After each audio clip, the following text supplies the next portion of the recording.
Only happy people flirt. Mankind has long been trying to find the hormone of happiness, but so far without success.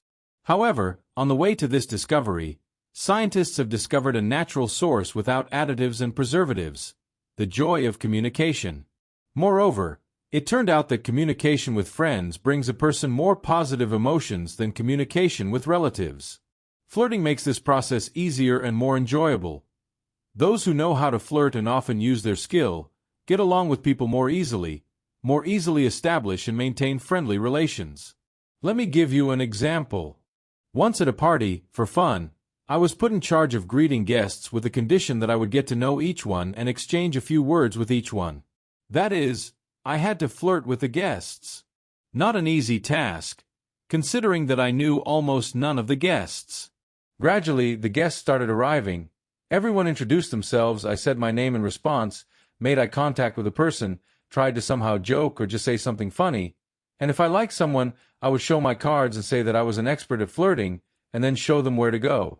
The feeling was simply fantastic. The more I flirted, the better I felt and the more jokes I made. When everyone gathered in the hall and the party began, people began to approach me and strike up a conversation. Moreover, my interlocutors were more open and friendly than usual. We had a lot of fun that evening. The conversation was easy and relaxed. I remembered the previous party, where I had to look among the guests for those who might find me interesting. At the same time, I did not even think about flirting with everyone I met, and so I left that party with only one thought: how good it is that it's over. Everything turned out completely differently this time. At the end of the evening, not only did I feel happy and cheerful, but I also made a couple of contacts that were useful for my business. Flirting and your own safety. Never forget about safety precautions. Safe flirting is like safe sex. If you use contraceptives, you don't think about the consequences and can simply enjoy the process. But if you don't take care of your own safety in time, the process will bring you nothing but anxiety and disappointment. Flirting and sex are also related in that the former is often perceived as a prelude to the latter. However, it is always worth remembering that at least two people play this game, and their goals and views can be radically different.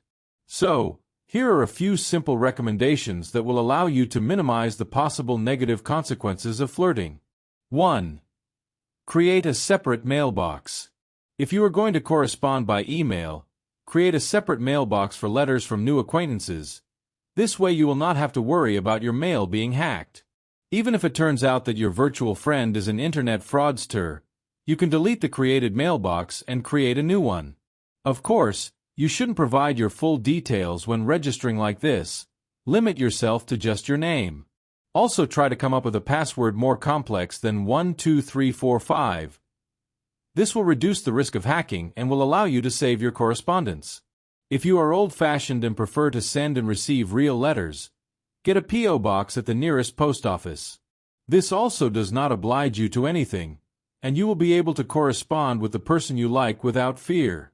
2. Buy a new SIM card for your phone or even a new phone. Communication on the phone allows you to get to know a person better. Before going on a date with a stranger, it would be good to talk to him on the phone a couple of times. For these purposes, it is best to get a separate number, or even buy a new phone, the cheapest model, which, if anything, you will not be sorry to part with. You will not have to guess who is calling, a new internet acquaintance or a new client at work. With a separate phone, you can decide whether to pick up the phone or not, because it is absolutely clear who exactly is calling. You don't have to worry about being disturbed during an important business meeting or in the middle of the night. You can simply turn off the phone. One of my clients even printed special business cards for new acquaintances. In addition to her name, they indicate her email address and phone number, which she created specifically for flirting. A great option. 3. Do not share your personal information. We talked about not giving out your information unnecessarily when registering a new email or on a dating site above. Also, do not rush to lay out all your ins and outs on the first date.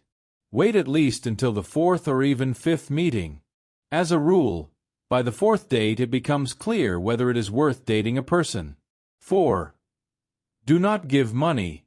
As people's interest in dating sites has increased, the number of internet scammers has also increased significantly. Here is an example of a classic trap. You met a pretty girl, or guy, on a site. She or he shows you signs of attention. Often writes, says that she or he really likes you, and almost immediately suggests meeting. At the same time, she or he does not have money for a ticket, and she or he asks to send the necessary amount. And as soon as you transfer the money, you never hear from this person again. It turns out that all the data and phone numbers were fictitious, and you fell for the bait of another internet scammer. Therefore, if someone asks you for money, during correspondence or at a meeting, do not succumb to provocation. And it is better to immediately stop all communication with this person. 5. Control the amount of alcohol consumed. We all get nervous on a first date, and often this affects the amount of alcohol we drink. Therefore, remember, when meeting a new acquaintance, do not get carried away with alcohol. A large amount of alcohol is not only harmful to health, but also impairs your ability to assess the situation and make informed decisions. On first dates, it is better not to drink strong alcoholic drinks at all.